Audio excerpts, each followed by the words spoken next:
राहिले आणि लहान पोट्टे खराब होऊन राहिले। संस्कार टाका लागन मावशी। छत्रपती शिवाजी महाराजांना राष्ट्रमाता राजमातेनं घडवलं जिजाऊ साहेबांना, संस्कार दिले जिजामातेनं छत्रपती शिवरायांना। तेव्हा कुठं छत्रपती शिवाजी महाराज निर्माण झाले। आणि तुकोजी महाराज पुरावा देतात मातेच्या स्वभावी पुत्राची घडणं आणि त्यास उज्ज्वल ठेवी तिचे वर्तन। स्त्रीच्या तेजावरीचा पुरुषाचे मोठेपणाचे आहे। हे लहान लहान पोरं काय गंमत समजले का मावशी?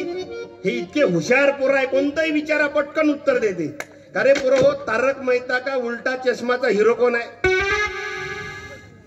हा, जेठालाल। कोण आहे रे? तारक मेहता का उलटा चष्मा सिरियलचा हिरो कोण आहे? कोण आहे रे बाबू? जेठालाल। जेठालालच्या पोराचं नाव काय आहे? काय रे? काय बेटा? टप्पू। जेठालालच्या पोराचं नाव काय आहे? आणि जेठालालच्या बापाचं नाव काय आहे? चंपक। जेठालाल सिरियल मध्ये ज्याचं लग्नच नाही जुळून राहिलं त्याचं नाव काय? पोपट। आणि जेठालालच्या बायकोचं नाव काय आहे? काय रे? दया। आणि जेठालालजीच्या मांग लागला तिचं नाव काय? बबिता। अहो मावशी, याले बबिताचा डिटेल पता आहे। आणि काय शिवाजी महाराजने बाबासाहेब घडणार आहे याच्यातून।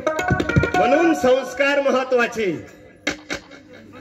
माझं कीर्तन चालता बोलता हसत खेळत का करतो मी मनोरंजनातून प्रबोधन का करतो?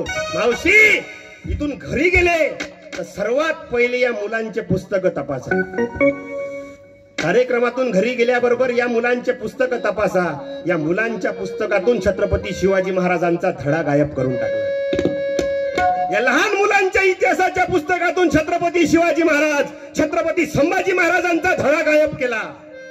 बाबासाहेबांचा धडा गायब करून टाकला। म्हणजे आमच्या लेकरांनी फक्त डीजेवर नाचावं, पण आमच्या लेकरांच्या डोक्यामध्ये बाबासाहेब आंबेडकर, सम्राट अशोक, क्रांतीवीर बिरसा मुंडा हेच तर षडयंत्र आहे। आम्ही ओळखूनच नाही राहिलो। कोणत्या महापुरुषाची जयंती आली का डीजे, म्हणजे डीजे पै पागल होऊन राहील। म्हणून हात जोडून प्रार्थना की महापुरुषाची जयंती नाचून नाही तर वाचून साजरी करा। तेव्हा कुठं खऱ्या अर्थानं आपण आदरांजली देऊ महामानवांना। म्हणून मी कार्यक्रमातून जन्मभर हेच सांगतो की नाचणारा नको वाचणारा पाहिजे, नाचणारा नको वाचणारा पाहिजे।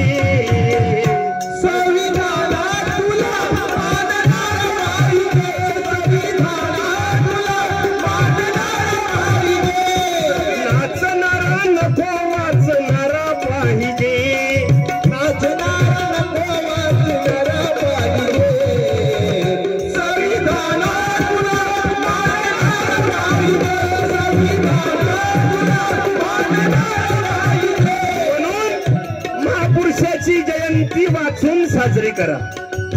आज पहा बरं, आपल्या कार्यक्रमाला वरुड आमचे मित्र प्राध्यापक कमल नारायण उईके साहेब आले। टाळी वाजून द्या तेच्या नावानं। मगाशी तुम्ही ज्यांचं 2 मिनिटं भाषण ऐकलं, काय सुंदर बोलले। अभ्यास म्हणून बाबासाहेबांना सांगितलं, शिका, संघटित व्हा, संघर्ष करा। आम्ही बाबासाहेबांचं ऐकलं, शिकलो, संघटित झालो, पण संघर्ष कोणाच चालू आहे? आमच्याच लोकात संघर्ष चालू आहे आमचा। आमचं वातावरण इथं खराब होऊन राहिलं, अजून नाही राहिले। आमच्या समोर खोटा इतिहास मांडून राहिले काही लोक। आम्हाला समजूनच नाही राहिला छत्रपती शिवाजी महाराज।